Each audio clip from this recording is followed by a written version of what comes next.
Mas qual é o NCM? Tu pega o NCM, da China, dos Estados Unidos, da Europa. Dificilmente bate. Exatamente. Se existisse essa harmonização, de fato, isso que a gente chama de código harmonizado, né? Se existisse, já facilitaria horrores. Então, mas não tem nenhuma iniciativa por exemplo, nesse sentido? de colocar NCM errada no BL e depois ter que pagar correção, ou pior, né, não constar no CE mercante, a mercadoria ficar aí 5, 10 dias parada esperando correção de BL para poder liberar. Então, começando por aí, né? Esse código harmonizado é igual casamento, né? Ele sempre tem um ditado popular aí comparativo. Teus e Tons. Bom, gente, mais um episódio do Teus e Tons começando naquela nossa grande busca de simplificar o comércio exterior, né? Eu acho que é um caminho bem difícil, a gente vinha discutindo isso antes de começar a gravação. Hoje o nosso tema é imposto de importação. E assim, preconceitos, já na frente, falar de imposto é bem complexo e bem chato, né? Mas trouxemos grandes especialistas aqui para a gente tentar fazer um papo leve e levar uma informação aí simplificada, descomplexa, enfim, não sei nem se essa palavra existe, para entendimento de todo mundo, né? Quero apresentar as pessoas, vamos começar com o Sig, já conhecido aqui no podcast. Sig, te apresenta aí, por gentileza. Boa! Fala, galera, aqui é o Sig, eu sou CEO da Maia Technologies. Meu background é todo na área de tecnologia, eu não sou especialista em imposto de importação, mas quero saber hoje quanto que vai custar o imposto de importação do meu notebook novo que eu vou trazer do exterior. Aê, coisa boa! Vamos embora, continuando, Marcelo Arruda, te apresenta aí, Marcelo, por gentileza. Eu sou formado em comércio exterior, estou na área há 27 anos, sou hoje proprietário da Customs, né? Trabalho basicamente hoje com importação, há 16 anos só na área de importação. Sou formado em comércio exterior das primeiras turmas e estou aí para tentar ajudar o pessoal a entender um pouco mais sobre essa colocação, obrigação, vamos dizer assim, do imposto, né? É isso aí, show de bola. 16 anos, acho que vai conseguir acrescentar alguma coisinha, né? 16 anos fazendo importação. Vamos ver. Joyce, te apresenta aí, por gentileza. Claro, gente. Boa noite. Meu nome é Joyce. Eu sou da SC Commerce, uma empresa de consultoria e treinamento na área de comércio exterior. Já tenho quase 10 anos, não chega aos 16 anos aí do Marcelo. Mas muito sempre do ponto de vista do importador, então, né, cuidando de toda a cadeia de supply chain e também trading company. Então, hoje, né, me dedico exclusivamente à consultoria. E vamos ver se eu consigo ajudar aí e tirar algumas dúvidas do pessoal a respeito, então, do imposto de importação. Show de bola, gente. Bom, meu nome é Arlon Pereira, sou o host do podcast aqui. Bora começar a falar sobre esse assunto aí de imposto de importação. 145 era uma ligação que se fazia telefone fixo e virava uma sala de bate-papo. Ah, bom. Então é basicamente isso. A diferença é que agora eles vão ver as nossas cabeças aí, porque a gente vai verdade. estar no YouTube também. Agora não dá para dizer assim, eu sou 1,90 m. Não te entrega, Marcelo, não te entrega. 1,90 m, olhos azuis, né? Não dá para inventar isso, né? Eu gostaria também, pô. A gente não é bonito igual a Joyce e o Sig, né, Marcelo? Daí é complicado. Não tem, né? Eu entendo. Vamos lá. Bom, gente, bora começar explicando o que é esse imposto, então. Trazendo um conceito simples, imposto de importação, ou mais conhecido como II, ele é um imposto sobre a importação de mercadorias ou bagagens de viajantes que chegam de outros países, né? Enfim, tem coisas específicas aqui nesse imposto. Eu recebi aqui várias informações sobre as funções dele, mas a que mais me chamou a atenção eu vou começar falando ela e depois eu vou partir para as perguntas e a gente vai discutindo as outras. A principal função desse imposto, na verdade, assim, eu não sei se todo mundo vai acreditar, mas é proteger os produtos fabricados no Brasil contra a concorrência vinda do exterior. Então, não é arrecadar, e isso me chamou bastante atenção aí, eu vou deixar para a gente discutir na nossa conversa. Quero começar perguntando para vocês aí, quem for o primeiro aventureiro de levantar a mão aí e começar a falar, quais são as características desse imposto específico aí de importação? Posso começar? Joyce, vai lá. Vamos lá. Não somente como um mecanismo, né, de defesa, mas justamente o que todo país faz, né? A mercadoria que me interessa importar, eu vou ter uma alíquota menor. O produto que eu quero proteger, eu vou colocar a minha alíquota máxima. Então, hoje, né, variam aí em média de 0 a 35% o imposto de importação, e dentro dessa média vai variar aí o interesse, né, do país em relação aos produtos. Então, e aí ele é feito, né, lógico, sobre o valor aí da mercadoria, e, consequentemente, vai ter um impacto aí em todos os outros custos, né, todos os outros impostos, como o IPI, por exemplo, seu Até então, né, basicamente, ele é um regulatório, né? O que eu tinha percebido que então que ele é o primeiro imposto da cadeia de impostos de importação que todo mundo fala, certo? Ele é um imposto que não vai a lugar nenhum. O IPI é produto industrializado, você usa o crédito. Vamos usar assim a palavra, é uma imposição, é imposto mesmo, né? É imposto, vai comprar vamos dizer, uma coisa de 100, pode ter 35% a mais, como pode ter 0.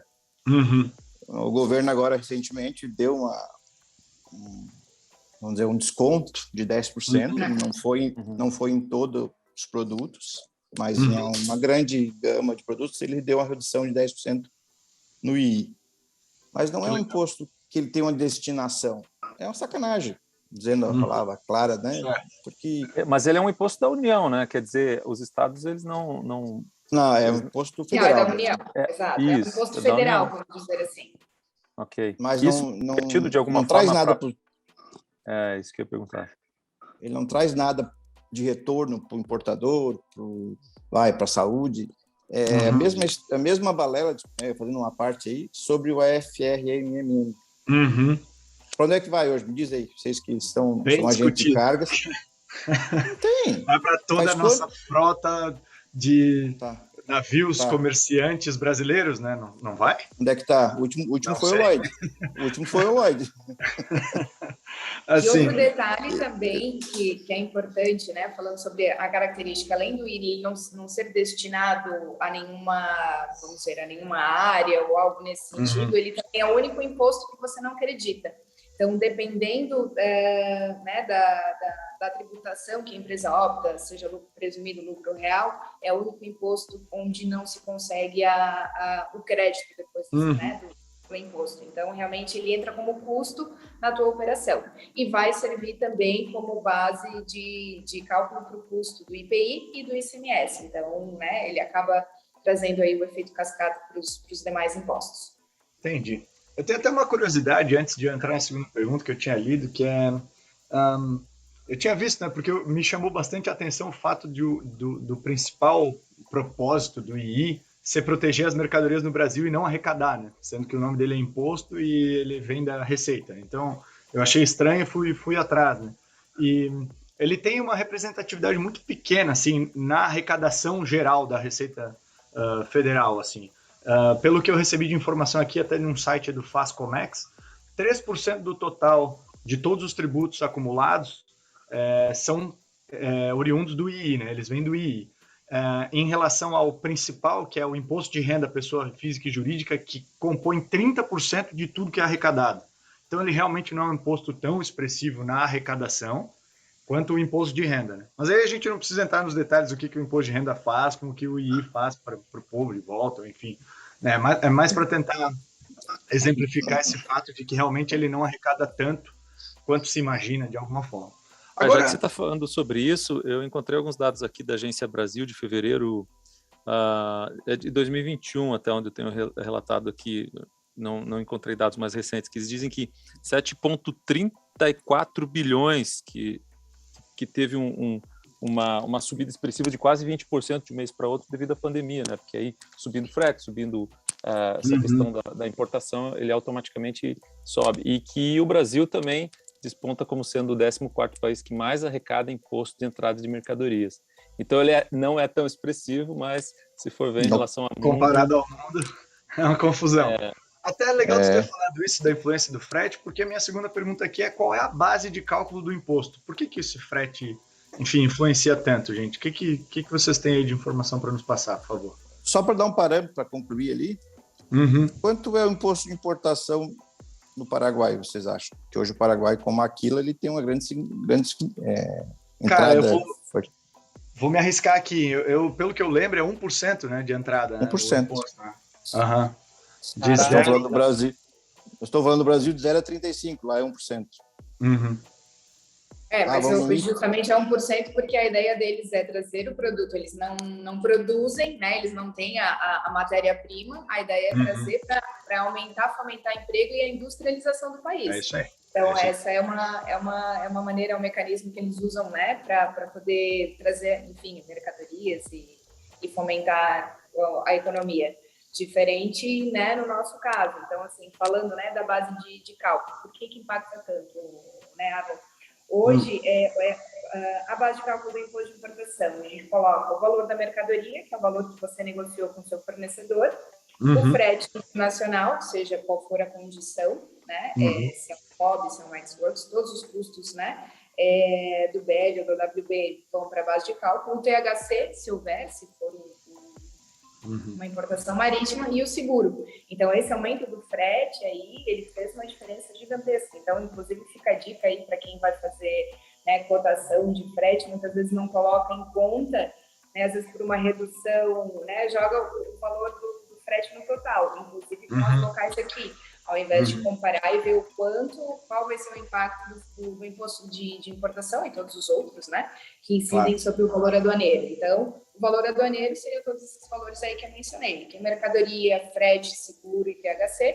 Então, todos os impostos aí são incidentes e PIS, COFINS em cima dessa base de cálculo. Aí o que a gente faz? A gente pega, por exemplo, esse valor aduaneiro, normalmente o valor da mercadoria ele vem em dólar, euro ou qualquer outra moeda, né? Eu converto ele para real, somo todo o resto e aplico o II, o que eu faço, assim, normalmente? Tu comprou em euro, vira dólar. Comprou em... vira dólar. Tá. Aí base depois... de cálculo em dólar, daí a cada dia que tu vai registrar, tu faz baseado numa taxa PTAX do Banco Central do dia anterior.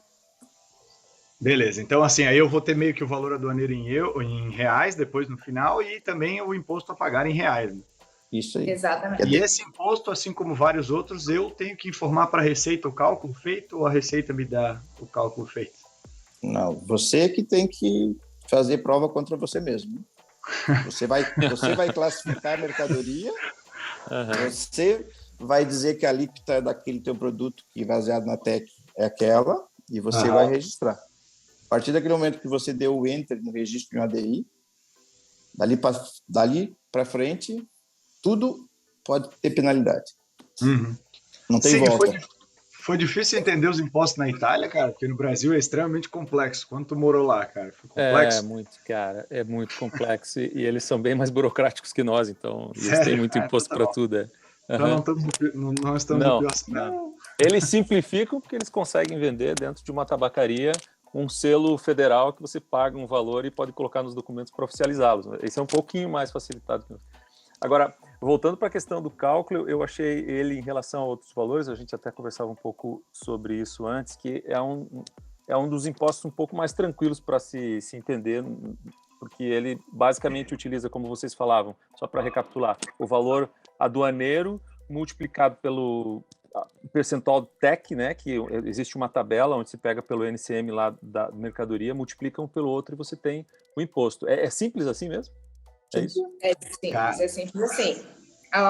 O X da questão, traduzindo ali o que o Marcelo comentou a respeito, né? Quando a gente define o percentual, né, que vai ser cobrado pela classificação que você dá para a mercadoria, né? Então, ali você pode, ou se você não tem conhecimento, classificar a mercadoria incorretamente, e aí a Receita entender que não é aquela, né, não é aquele produto, é outro, e aí te penalizar futuramente. Mas quando você determina, né, o que você está trazendo, você informa no sistema, no Siscomex, ele já faz o cálculo daí sozinho, baseado. E aí, obviamente... Okay.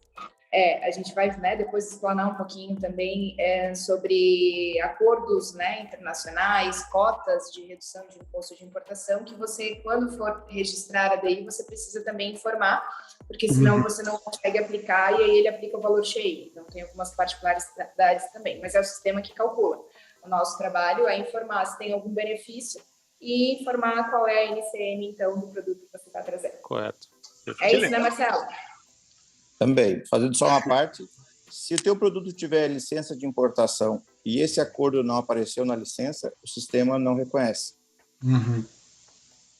Tipo assim, Mas tem há uma mapa. forma de tu incluir depois ou se o sistema Não, tem que fazer uma reconhece, substitutiva, né? Tem que fazer Uhum. Vou te dar um exemplo. Mapa, que é um caos hoje que está aí no Brasil. Ministério da Agricultura, para quem não sabe o que é mapa. Uhum. Ou assim, tu pega um vinho que tem um acordo, mas esse acordo tem que estar lá na licença de importação que tu tens, a anuência do Ministério da Agricultura, a partir daquele momento que você vai conseguir iniciar teu processo de importação e tua declaração de importação. Uhum. Eu tive um caso recente aí, o menino, por, vamos dizer, falta de atenção, não de outra coisa, né? Não se ateve isso aí. Foi um caos para definir, 30 dias, 40 dias. A hora que chegou na hora do registro, não passava, não deu. O que aconteceu? Não informou o acordo, não passou. Mais 10, 15 dias. Né? Porque, assim, o que eu entendo nesse tempo todo que eu tenho de comércio exterior? Prestação de serviço não tem produto. A nossa excelência é não errar. Uhum. Mas também não é tão fácil você não errar, né?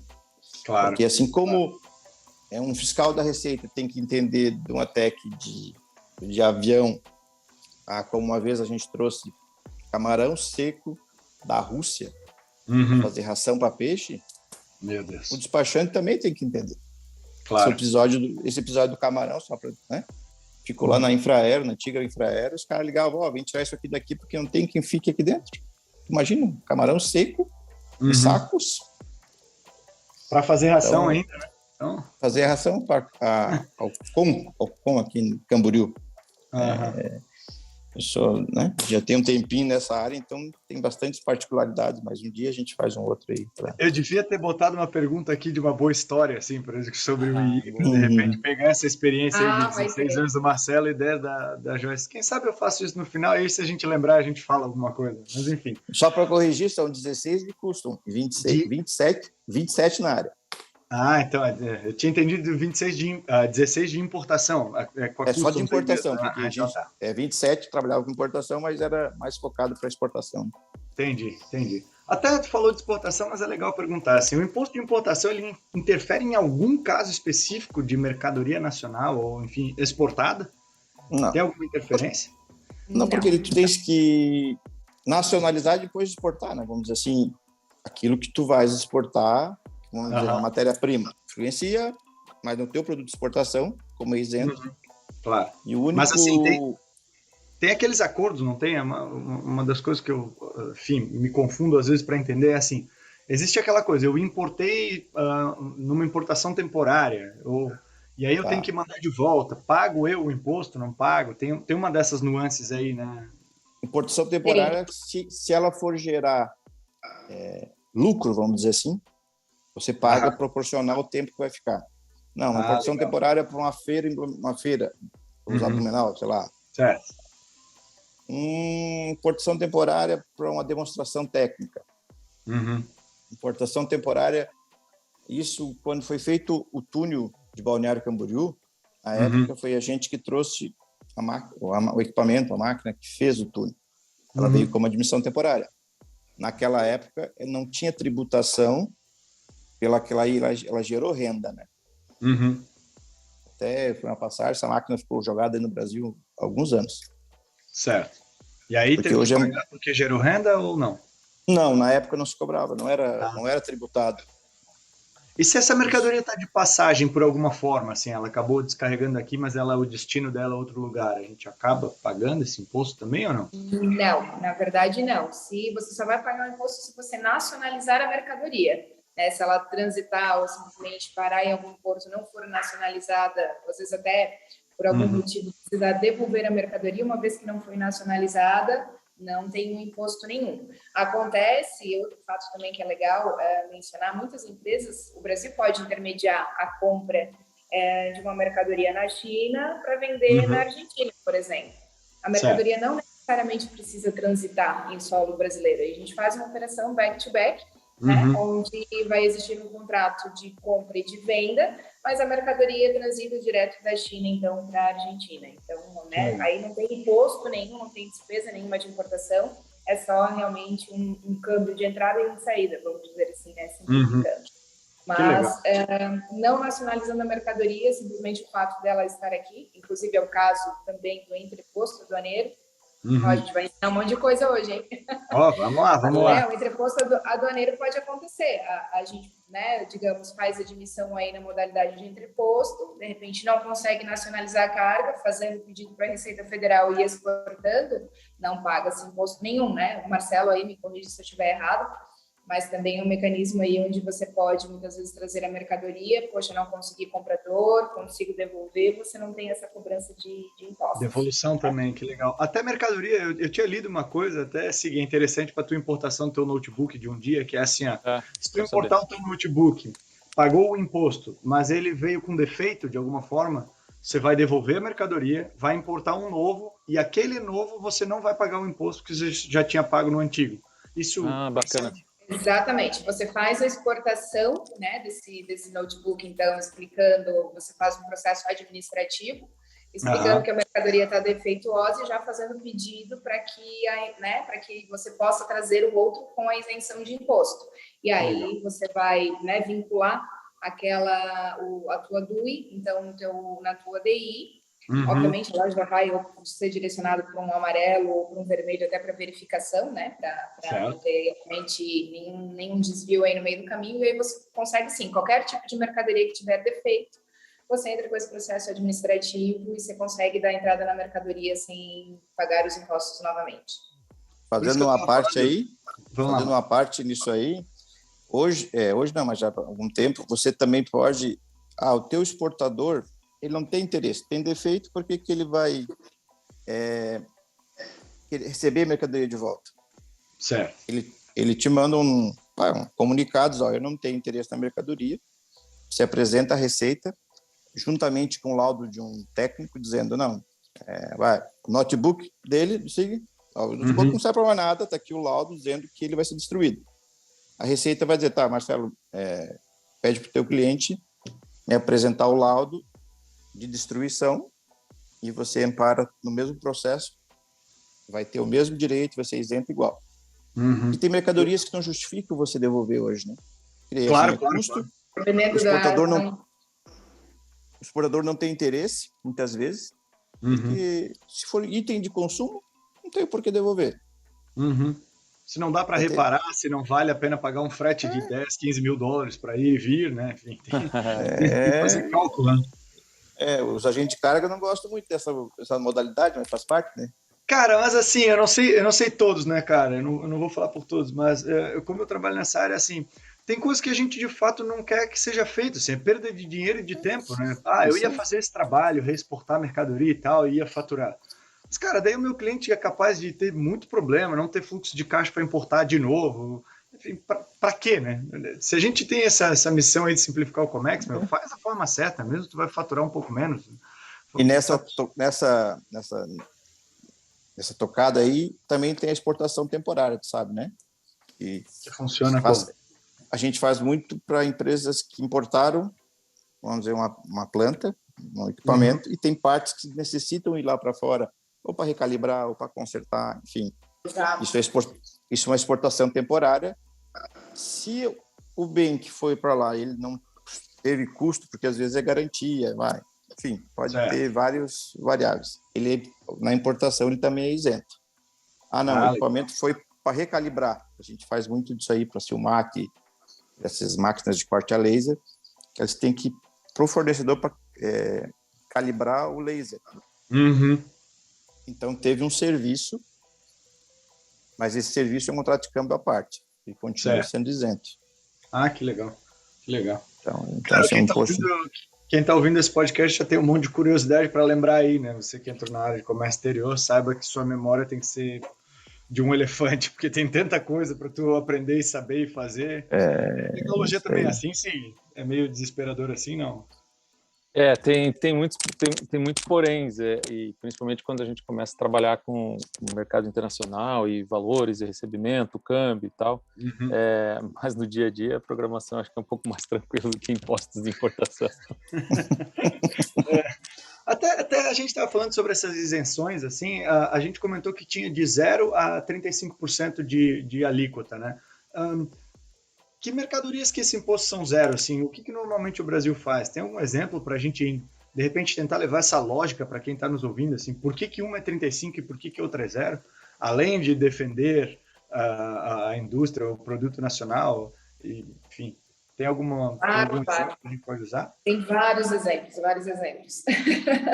Vamos ao primeiro deles, né? Todo mundo sabe, então, aí que o Brasil é muito forte em agricultura, exporta muita commodity, e para isso, né, para a agricultura, ele precisa de fertilizante. Então, o fertilizante aí, que é o derivado de petróleo, que é a ureia, ele é 0 de imposto, inclusive de todos os impostos, 0 de I, de PIS, de COFINS, justamente porque precisamos muito desse produto e o Brasil não é autossuficiente. E aí, pegando até nessa mesma linha da agricultura, a mesma MCM, vamos pegar o produto de soja, né? O Brasil, também como um grande pecuarista, precisa de soja para poder, né, enfim, para alimentar os animais, fazer ração e até exportar também para outros países que usam a soja aí como ração animal.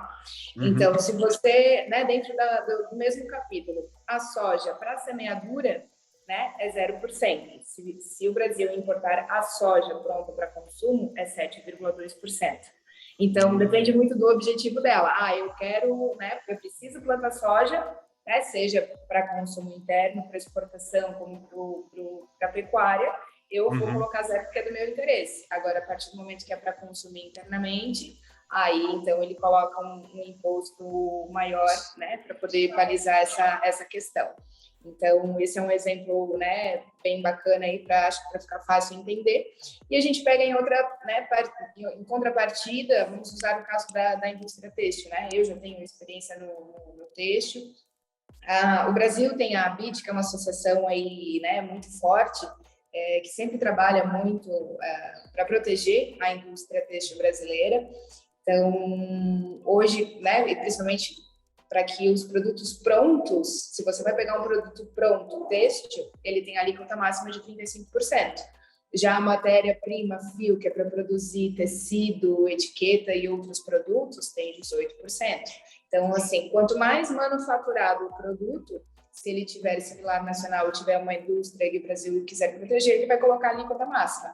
E quanto maior o interesse de fomentar, né, a produção internacional, ele reduz aí o valor do imposto de importação. E a mesma coisa também, a gente pode usar aí a questão para maquinários, para industrialização, tudo que a gente chama de ex-tarifário, né? Qualquer empresa que precisa aumentar a sua capacidade produtiva e não exista um maquinário similar no mercado interno, pode entrar com um pleito aí de ex-tarifário, justificando, né, que você vai aumentar a sua produção, a sua produtividade, vai poder aumentar o emprego, e com isso conseguir, então, uma redução, né, de, às vezes, 0, às vezes 2% no imposto de importação, desde que não haja, né, nenhum maquinário similar internamente.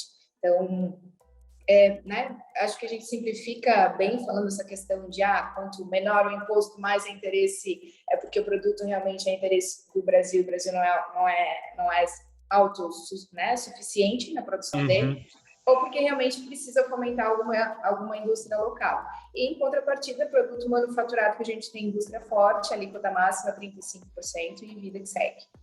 Joyce, e ainda sobre essa questão da redução e da isenção, né, porque 0% você não está pagando sobre.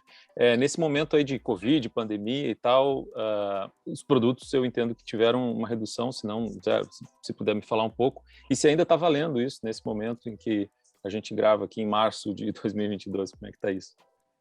Sim, esses produtos ainda continuam com redução. Agora, Marcelo, eu não recordo se é redução ou está com 0%. Confesso que... É redução. Reduziu, né? Para zero. Reduziu para zero, né? Ele não é isento, né? São coisas diferentes. Tem isentos e tem reduzidos, né? Entendi. Reduzidos porque depois ele pode subir. Em qualquer momento eles podem revogar isso. E exato. Só particularidades, vocês sabem por que ele é limitado a 35%? Não faço ideia. Esse é um acordo do GATT e OMC com o Brasil, né? Então, o imposto de importação não pode ser, em momento algum, superior a 35%. O que se faz? O que o Brasil fez? Ele fez o imposto de importação e criou o antidumping, né?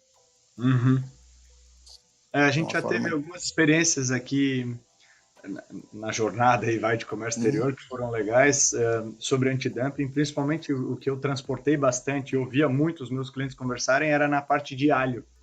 Importação de alho tinha um antidumping ferrenho, pneus também tinha um antidumping ferrenho de alguns países, enfim. Só que o Brasil tem umas, assim, vou usar o termo piada, né? Mas vou dar um exemplo assim. Quem que não teve bicicleta aqui? Todo mundo teve bicicleta na infância, até mesmo hoje tem uma febre de bicicleta aí. Certo. Existia o antidumping para pé de vela de bicicleta, que onde a única empresa que produzia no Brasil era a Metal Ciclo em Joinville. Estava falida. Vamos dar um exemplo assim, a Caloi tinha que comprar matéria-prima, entregar para eles produzir, porque eles não tinham dinheiro para comprar. Então não justifica o antidumping nesse caminho. Certo. Que seja lobby, né? Então, assim... Mas assim, né?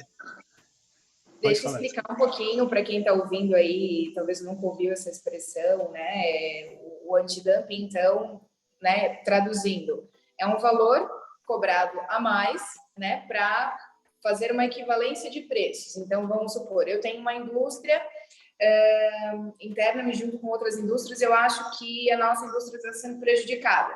Né? A gente pode entrar aí com essa... Como é que a gente chama, Marcelo? Fugiu agora. Mas a gente entra como se fosse com um processo, ó, pedido. Estamos prejudicados, o produto interno está muito abaixo, e aí é onde, né, aplicado o antidumping, que é para poder nivelar os preços aí com o mercado interno, né, já que só o imposto de importação, né, não serviu para isso. Então, só para explicar para quem está ouvindo o que seria o antidumping, como é que funciona. Que legal. E aí, geralmente, ele tem o prazo aí de validade de 5 anos, onde entra com um processo de novo para ver as empresas, né, poderem participar. Então, tipo, se você for ler o processo aí, são quase 500 páginas, ele menciona várias empresas, né? Ele é bem legal, né? Mas quem está ouvindo... A alegação sempre é a competitividade, né? É a competitividade. Exato. Que é a alegação para o entendido. Exato. E então, assim, por né, exemplo, até nessa questão de competitividade de reduções, existem a questão de acordo comercial. Citar o exemplo do Brasil tem acordo comercial com o Egito. Então, todos os anos existem, né, um percentual de redução do imposto de importação para os produtos originários. Cada ano ele vai reduzindo um pouquinho mais, que a ideia é fortalecer a parceria aí entre os dois países. E tem também produtos que têm cota, né? Então, tem uma tinta específica para estamparia, que existe uma cota que você consegue trazer, cada importador consegue trazer com redução. Aí você precisa pedir uma LI prévia, né, uma autorização prévia, dizendo, estou trazendo esse produto dentro da cota, aonde, uma vez, né, deferida a LI, você consegue aí aplicar essa redução no momento do registro. Então, né, são várias pegadinhas aí que realmente precisa ser feita uma análise. Isso é uma decisão até, é algo muito importante quando você vai decidir de qual exportador, de qual país você vai comprar, né? Então, realmente, o imposto de importação, nesse sentido, dependendo da mercadoria, principalmente commodity, faz uma diferença gigante aí no seu negócio. Então, basicamente, é tentar fazer com que a indústria nacional consiga competir com a exterior no geral, porque a gente não domina os impostos cobrados lá no exterior, nem se a mão de obra é ou não escrava, e nem entre milhões de outras coisas, para não deixar com que os brasileiros percam, pelo menos, a competitividade aqui no mercado interno, né? Uma coisa... na verdade, eles não teriam o custo Brasil, né, pessoal? Eu acho, sim, que lá fora tecnologia é muito melhor. Tem bastante coisa lá que tem de vantagens, né, Marcelo? No fim das contas, mas mesmo assim a gente não consegue ainda abandonar e deixar livre, porque é capaz de não ter mais indústria no Brasil. E assim, existiram movimentos de países, né, que acabaram deixando a sua indústria lá para fora. Num momento desse de Covid também deu problema, né? Os caras viram que a cadeia de suprimentos foi quebrada e aí ficaram em apuros aí. Mas enfim. Também li que incide sobre bagagem de viajante, bens enviados como presente, amostra e até a título gratuito. Como é que funciona esse imposto sobre esses pequenos objetos ou objetos que, em teoria, seriam pessoais? Eu estou preocupado com o meu notebook no final do dia, né? Acho que vocês perceberam isso. Estou preocupado com isso. Quero saber 60% mais direto, mais CMS. Mais 17% de CMS. Isso, exatamente. Existe, a pessoa física tem uma cota, né, que ela pode trazer com isenção de imposto, e depois disso é aplicado imposto. Falando de bagagem, né? Uhum. Agora, toda mercadoria que entra, né, no mercado nacional, via FedEx, muitas vezes até o próprio Correio, enfim, mesmo a título de amostra, ele também vai pegar o valor que foi declarado da mercadoria, mais o frete do courier, e ali ele vai aplicar os 60% de imposto de importação e sobre a soma de tudo isso, mais 17%.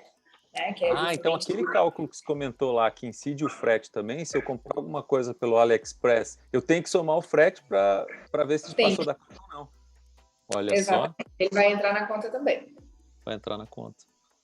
E eu li também que o princípio é o mesmo. Que a gente tem dois tipos de regime ou de tributação, o simplificado e especial.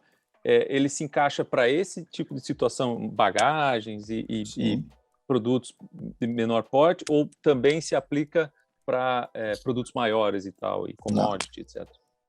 Não, porque já nem passa, né? Exatamente. Se a gente for ao pé da letra, o limitado hoje é $50. Uhum. O teu notebook não dá para trazer, só se for um Pentium ainda. Trazer uma daquelas raridades, né? Sem valor. Então, o que acontece num caso como esse, né? Poxa, tem um limite que, se eu não me engano, não é mais do que 50, né, Marcelo? Agora, confesso que já faz um tempinho, já deve ter atualizado, eles aumentaram. Não, mas tipo assim, courier, né? Sim, justo. E aí, lembrando que o courier também não pode ser destinado para comercialização, né? É só realmente consumo, amostra, uso interno.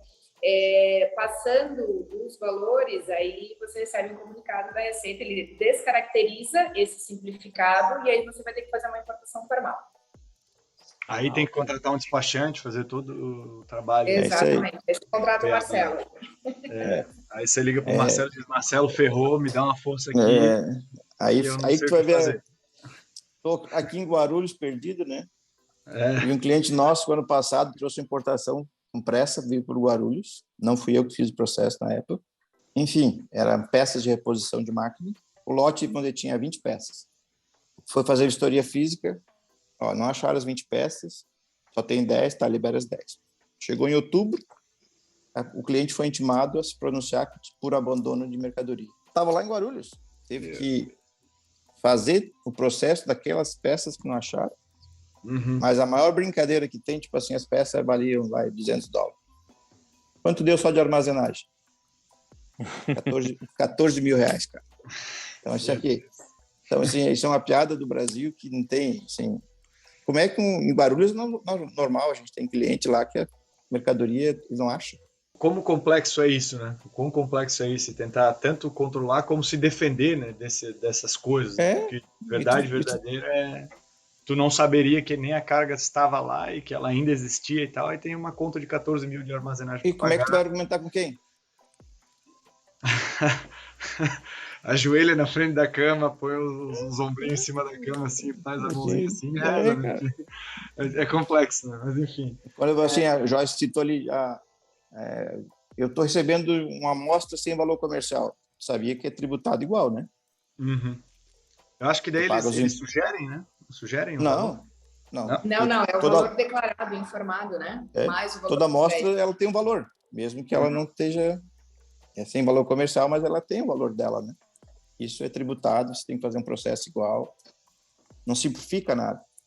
Eu tive um caso, inclusive, de um cliente que ele passou para mim a conversa que ele teve com o fornecedor mandou a amostra e não estava acostumado e acho que ele colocou como DDP, né? Uhum. Aí chegou para ele a notificação, só de imposto $65. E o cara disse, mas é um absurdo, como é que eu vou pagar esse valor? Saiu mais caro que o frete, saiu mais caro que tudo. Eu disse, bom, é 60% mais os 17%, sobretudo o custo do produto e do courier também. Então, muitas vezes, né, tem gente que não tem essa informação, acha que o produto vai chegar ali sem custo nenhum, mas na verdade não é bem assim. Bom, estudem Incoterms, pessoal que está ouvindo aí, por favor, porque, né, dependendo de quanto você declarar de frete baseado no Incoterms, seu imposto vai ser mais caro também. E hoje em dia, né, pelo menos hoje aí, como o Sig falou, na data que estamos gravando, os fretes estão estratosféricos. Então, com o dólar ainda estratosférico, então, cara, qualquer brincadeirinha dessa é 5, 10, 15, 20 mil reais a mais aí. Não, e depois, ainda sendo um imposto teoricamente simples de calcular, ele tem muitas pegadinhas, às vezes na nossa fala aqui parece ou dá a entender que quem cai nessas pegadinhas é marinheiro de primeira viagem, quem está começando, mas em se tratando de Comex, a gente tem que também pensar assim, qual que é essa viagem do marinheiro de primeira, né? Quando que ele passa para a segunda? Porque demora para aprender muitas nuances e tal. Eu acho que aí vale a pena a gente ter sempre alguém de confiança, para poder, né, um assessor, 100%. despachante, etc e tal, e um canal como Teus e Tons, por exemplo, para você estar sempre informado que eu estou fazendo o jabá do próprio canal. Fazendo jabá. Não, sabe que a gente, até uma curiosidade, quando a gente conversava sobre a criação do Teus e Tons, uma das ideias era assim, o comércio exterior, ele para as pessoas aprenderem errando e pagando a multa, né? Porque todo erro do comércio exterior ele dá algum tipo de custo financeiro intenso e agressivo demais, enfim. E se a gente criasse um canal para tentar passar a experiência um pouco antes, para o cara se atentar assim, opa, eu vi lá o Marcelo e a Joyce dizendo tal coisa, pelo menos esse erro eu não vou cumprir mais. Se eu tiver algum novo erro, que seja novo, né? Que eu não tenha ouvido. Porque respondendo a tua pergunta, assim, o marinheiro, ele ainda segue em primeira viagem ao longo dos anos, porque as coisas vão mudando, e é difícil, é interpretativo, muita coisa é interpretativa, entendeu? Óbvio que, né, a gente vai aprendendo a ficar cada vez mais, vamos dizer assim, mais foi forte. Foi o que eu entendi da fala do Marcelo, quando ele falava assim, ó, o cálculo é simples, né, é TEC vezes valor aduaneiro, né, o percentual, e dá aí. O problema está na interpretação da pessoa que vai colocar o NCM e da pessoa lá na ponta que vai avaliar se realmente se encaixa. Então sempre tem o fator humano. Esses 27 anos de comércio exterior talvez trouxeram a experiência de como classificar a mercadoria, entendeu? Também. Começa por aí, começa não fazer a na cagada. Faço muito isso. Imagino, cara. E discuto bastante. Hoje não, vamos, puxando um pouquinho aí. A receita hoje você não tem mais tanta entrada, vamos dizer assim, acesso. Entrada, porque antes você conseguia discutir, nem discutir, explicar qual foi a interpretação, por que aquela classificação. Hoje não. É uma coisa fria, distante. Eu digo assim, se pegar o staff da Receita de Itajaí de hoje e o staff que tinha X anos atrás, que era 10%, em proporção, se trabalhava muito mais, mas se produzia melhor. Hoje é muito frio o negócio, é muito burocrático. Criaram essa figura do analista, que antigamente chamava-se TTN, ele foi incorporado no processo. Então, hoje, um processo de importação que deu canal, ele não depende de um fiscal, ele depende de um conjunto, de uma distribuição do ADI, o fiscal que caiu, do analista que vai fazer, enfim. A digitalização deixa os processos mais impessoais, né? Acaba indo o processo, voltando o processo, e você acaba não ligando para mais ninguém para conseguir discutir a interpretação. Uma das coisas, a gente vai entrar até nesse assunto de tecnologia legal, mas uma das coisas que eu percebo é que assim, a digitalização ela deixa impessoal, era para ficar um pouco mais fácil e automático. O problema é que no comércio exterior todo o erro acarreta numa multa, cara. Então assim, se você errou, se voltasse lá no sistema dizendo você errou, arrume aqui, ficaria mais fácil, né? Você errou, arrume aqui, tá aqui o boleto. Tem um a mais ali para o cara de fato pagar, e aí começa a ficar caro assim, operar comércio exterior. E que na verdade o que mais me incomoda é que num dos podcasts aí que a gente gravou há um tempo atrás, trouxemos a informação que na época o Brasil é responsável por 2,5% ou 3% do comércio global, sendo o quinto maior país em território e em população do mundo, né? A gente só é responsável por 3%, e que eu acho que era 0,25% ou 0,20% das empresas brasileiras têm o radar apto a importar ou exportar, cara. Então, assim, tem um mundo de 80% de empresas que poderiam ter acesso ao mercado internacional, importando, exportando e fazendo, sabe, mais negócios, que não tem por, às vezes, complexidade ou até o medo desses custos que são fantasmas. Não tem até alguém apertar um botão errado e, de repente, ele vira. Isso é a complexidade do comércio exterior que a gente está tentando quebrar. Né? Tu citou aí o tal do radar, na minha opinião, que é um descaso. Contribuinte. Radar tinha que ser igual ao CNPJ. Tinha outro CNPJ que tem esse radar. O difícil, assim, cara, da discussão que eu já entrei sobre radar, né? Não vou me alongar muito nisso aqui, porque a gente vai ter mais um podcast para falar. Mas uma das coisas que eu achei mais difíceis é o próprio importador tem que controlar o seu radar, sabe? O quanto ele tem ainda de limite para importar, sendo que podia dizer assim, né? Só uma mensagenzinha dizendo, olha, você ainda tem $12.000 a importar até o dia tal, ele vai vencer, enfim, porque o radar tem aquela regra. Nem isso a gente consegue ter acesso, e várias vezes a carga chega aqui, o nosso cliente liga e fala, cara, eu vou precisar da tua ajuda porque o meu radar estourou. Mas como assim, cara? Não sabia que eu tinha que controlar, não vem no manual de comércio exterior iniciante, né? Ninguém... Do Marinha de Aliás, tá para nascer a pessoa que fizesse manual, né? Porque ele vai ser, assim, 180 mil páginas, provavelmente, até a pessoa entender. Quem conheceu a Barça vai ser pequeno perto do manual. Né? Vai ser pequena, cara. Quem conhece... Sabe o Wikipédia? Vamos tentar trazer para o mundo atual. Né? Sabe o Wikipédia? Se tentar ler ele inteiro, o comércio exterior é um pouco maior ainda. Vai ter que ser parte 1 e 2, né, Wikipédia? Deixa eu perguntar para vocês aí, a opinião de vocês nisso é bem interessante, porque é meio que a área que eu e o Sig a gente mexe bastante, que é essa parte da tecnologia. Ela está auxiliando agora nesse recolhimento de impostos, está ajudando, está automatizando, ou ainda são aquelas telas bem ultrapassadas, na qual você não tem tanto acesso a saber se você está fazendo certo ou errado? No recolhimento de impostos aí. Vamos para o século passado e para o milênio passado, né? Eu comecei, que antigamente a DI, o que era?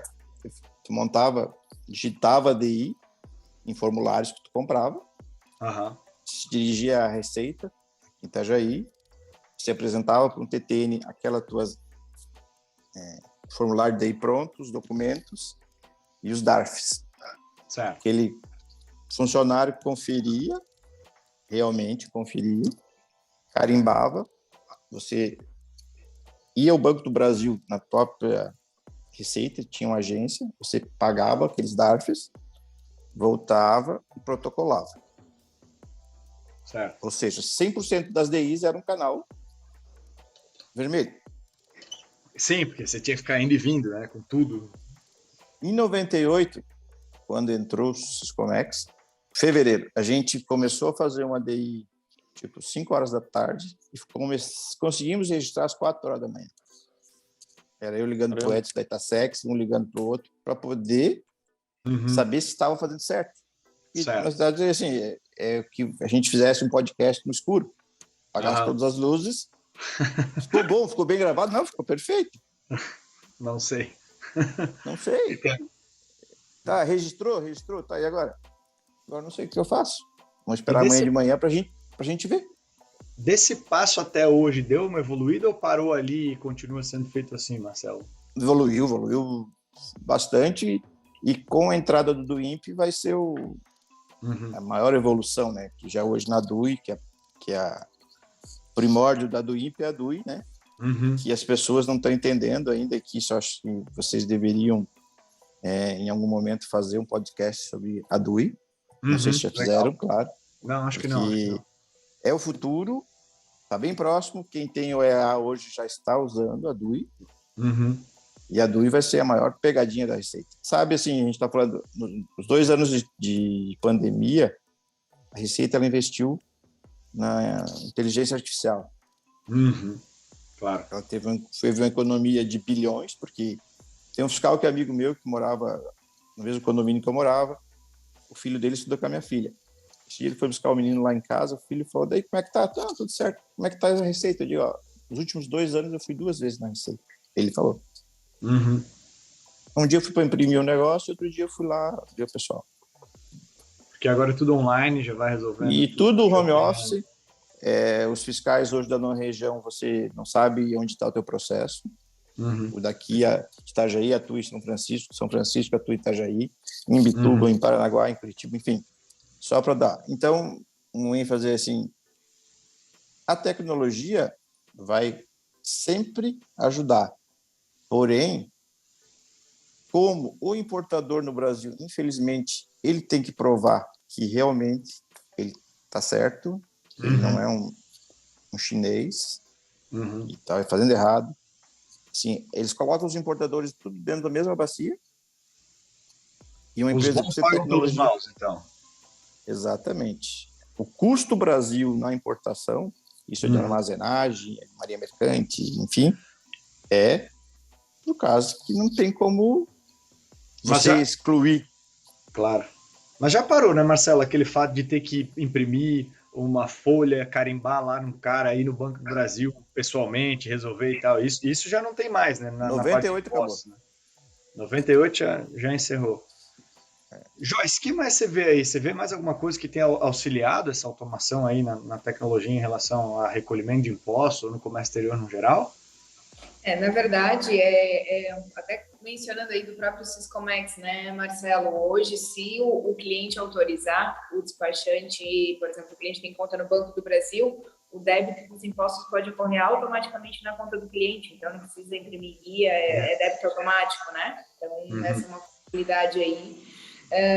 E em relação à tecnologia, e falando um pouquinho de do INPE, que acredito que já é motivo aí para um outro podcast, realmente a ideia do governo é centralizar todos os pagamentos, todas as informações, tudo em um único local. Então, isso vai facilitar bastante, porque hoje, se você tem um processo com a Anvisa, você tem que, né, fazer um recolhimento na Anvisa, mandar, né, anexar essa documentação no processo, para a Anvisa, até esperar a Anvisa realmente receber esse valor. Então, realmente, né, a Anvisa trabalha com compensação, isso atrasa muito o processo. E aí onde vem o custo de armazenagem, né, e outros custos aí que até pode gerar multa por atraso para o próprio cliente.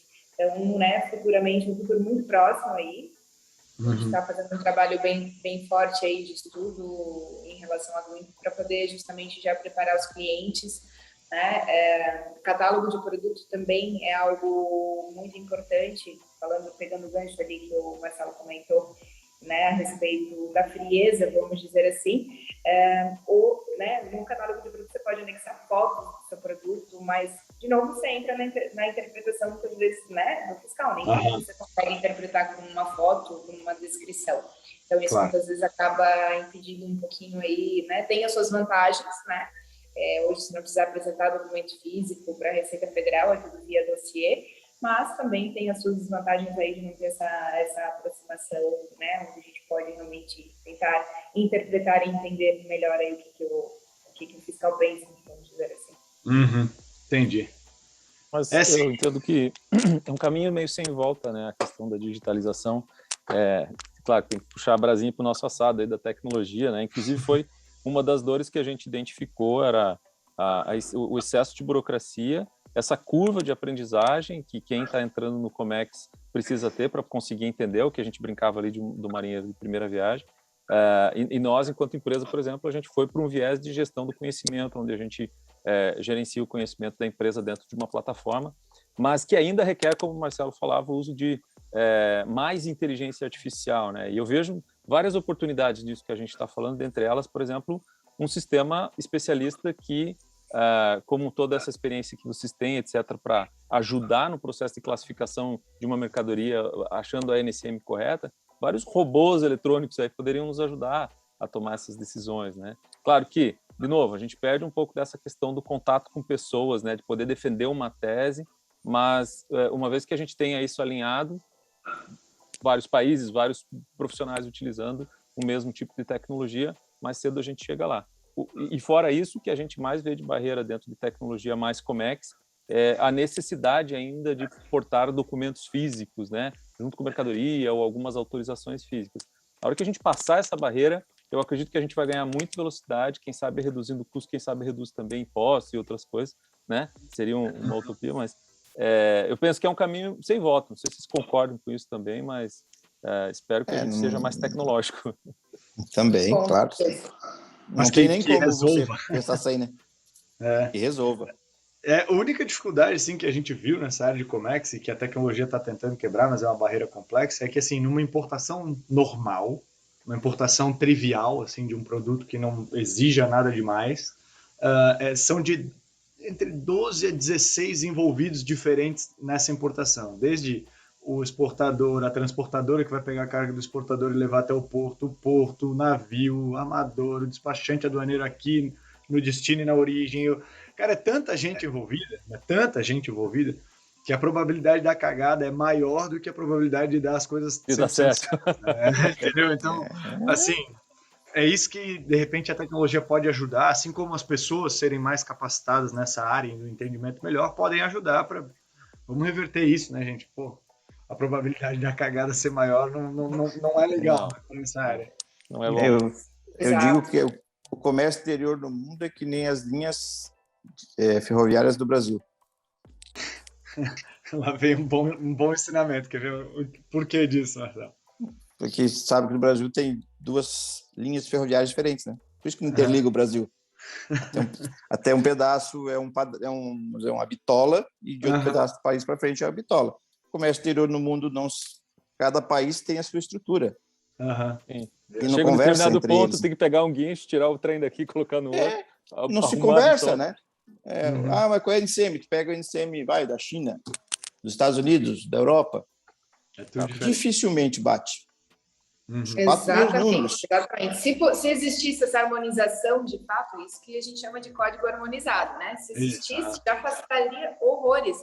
Então, mas não tem nenhuma iniciativa por exemplo, nesse sentido? De colocar NCM errada no BL e depois ter que pagar correção, ou pior, né, não constar no CE mercante, a mercadoria ficar aí 5, 10 dias parada esperando correção de BL para poder liberar. Então, começando por aí, né?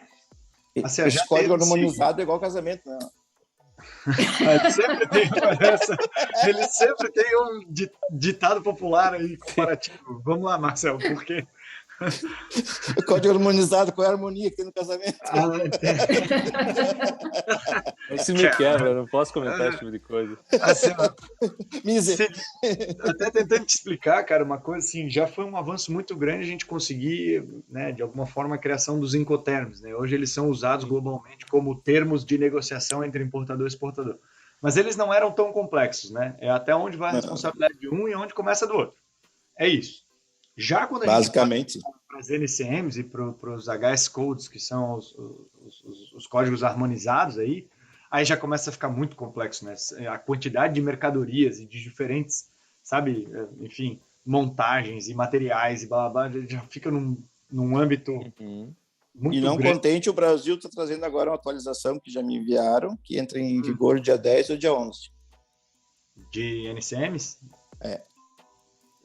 Pode ajudar um pouco mais. Tomara que seja melhor, né? Vamos ver. Não, eles tem um período de dificuldade.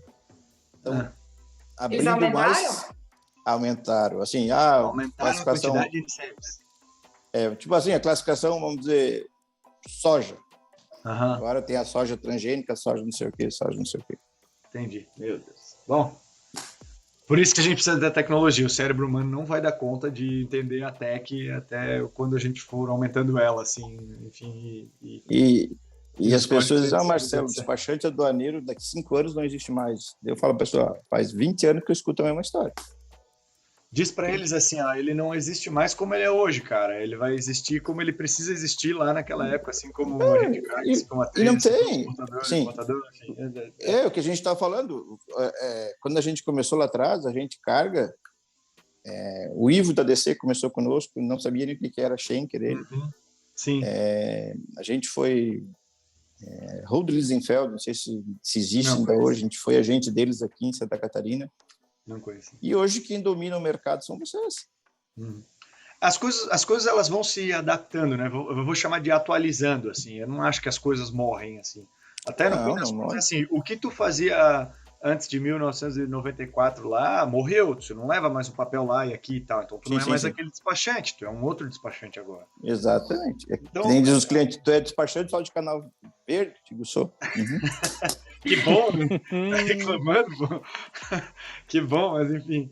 Gente, para encerrar nosso papo, eu tenho a última pergunta. Eu até lembro que eu ia fazer a pergunta sobre as experiências que a gente teve, histórias, mas, cara, a gente já falou tanto aqui de cases e tal, e já deu tanto exemplo que eu acho que não precisa. Mas a última pergunta que eu tenho é, para quem está nos ouvindo, assim, e que sabe que esse mundo de comércio exterior é essa salada aí de frutos que tem que entender de tudo toda hora e tanta coisa muda, enfim... Como se preparar para não ter surpresas assim na hora de importar? O que a pessoa tem que fazer? Ou para vocês os top 3 ações primordiais assim para a pessoa fazer para ela não cometer essas cagadas que a gente vem falando aí que podem acontecer durante o processo? Óbvio que não dá para dizer todas, né, gente? Mas assim, tentar dar uma, duas dicas, três aí que podem ajudar. O que vocês acham? E aí, Joyce? Eu acho que primeiro começa realmente você entender o mercado do seu produto, a viabilidade dele, você, né, fazer uma boa classificação, em cima disso você saber, né, procurar um profissional que possa te dar esse suporte, né? A gente que está do outro lado, a gente, né, quando vai fazer por exemplo, um estudo de viabilidade de importação, a gente já sabe onde pesquisar se tem algum acordo de qual país que compensa, que tem redução de impostos, por exemplo, às vezes não necessariamente do imposto de importação, né, mas para quem não sabe ainda, a Marinha Mercante é isenta quando o produto é importado da Colômbia, existe um acordo para isenção da Marinha Mercante, então, né, poxa, dependendo hoje com frete, né, nas alturas, muitas vezes compensa eu trazer, né, a mercadoria da Colômbia do que da China, por exemplo. Então, né, procurar um profissional que tenha esse conhecimento, que possa te auxiliar, né, nessa viabilidade aí, classificar adequadamente a mercadoria para que você não tenha nenhuma surpresa e paciente, né, de realmente contratar bons profissionais em toda a cadeia, porque, né, como a gente já mencionou, é o agente na origem, é despachante na origem, é o armador ou a companhia aérea, chega aqui tem o despachante, né, a transportadora, então realmente é uma cadeia muito grande, extensa, né? São aí de 90 a 120 dias, dependendo de onde você traz essa mercadoria, onde existem vários envolvidos. Então, realmente precisa ter uma confiança muito grande nos profissionais, né? Que você contrata nas empresas, enfim, para que você tenha menos surpresas possíveis. Muitas vezes o processo mesmo redondinho pode ter alguma surpresa no caminho, porque realmente, né? As probabilidades aí são maiores por conta disso. Né, pelo número de envolvidos e pelo tempo aí que o processo fica ativo. Mas principalmente realmente buscar profissionais aí que possam te dar esse suporte e possam te auxiliar nesse sentido. Show! E para ti, Marcelo? Eu só queria saber as três coisas que a Joyce falou. Então, pode repetir, né? Mas dessas vão me deixar por último. Eu endosso embaixo. Sim, a gente vai usar alguma Marcelo. coisa da nossa área. Vamos falar de tecnologia, sei lá. Tecnologia. Vamos ver. Eu vou Não, para mas outro lado. Eu vou esperar o Marcelo, Não ir para nenhuma feira na China, porque daí tu não sabe o que vai fazer, né? Porque chega lá, o cara vai... Tudo é barato. Se empolga e já manda embarcar. Isso aí. Segunda coisa, dólar tá baixo, cara, isso vira um caos. Todo mundo vira importador. Porque o cara faz a conta, eu tenho 5 milhões, dá $1 milhão de dólares, vou virar importador. O dólar sai de 5 para 8. Sabe que eu tinha um cliente, e até concordei com ele por um tempo, que ele me dizia assim, o novo rico, quando ele consegue juntar 100 mil reais e ele precisa investir em alguma coisa, ou ele começa uma construtora e fica construindo geminado, ou ele vai para a China achar alguma coisa para importar, cara. É as duas coisas que ele faz. E eu concordei com ele por um tempo, eu não sei se está ainda assim hoje, mas eu concordei com ele. E se o cara faz geminado e também importa? Importa a culpa do banheiro. Diversificando os negócios, já. Daí já é uma road, né? Né? O cara abusado, né? Já tá em 2 negócios assim, calma. Mas e aí, Marcelo? Mas é basicamente isso aí. Oi? E o terceiro? Terceiro não ter estômago, né? Tem a inteligência emocional, fala assim. Isso aí, porque ser importador você tem que saber o que está fazendo. Isso tem aí. suas ondas para surfar, né? Mas você pode cada onda. No mercado nacional, o produto que está aqui interno, muitas vezes já levam uns tombos, né? Agora imagina, é uma passagem de um cliente nosso que o trader dele lá achou o produto no AliExpress. Tipo assim, o produto que ele pagava era $1.000. O cara falou, achou por $800. Um grande negócio. Chegou aqui, deu canal verde, liberou. Chegou lá na planta em Jaraguá, abriu o container, um monte de barril preto, com óleo preto. Ele ligou, o que eu importei não foi isso aqui. Então liga lá pro teu chinês e fala que tá errado. Ele falou, mas o chinês sumiu. Isso falando de uma empresa grande, cara.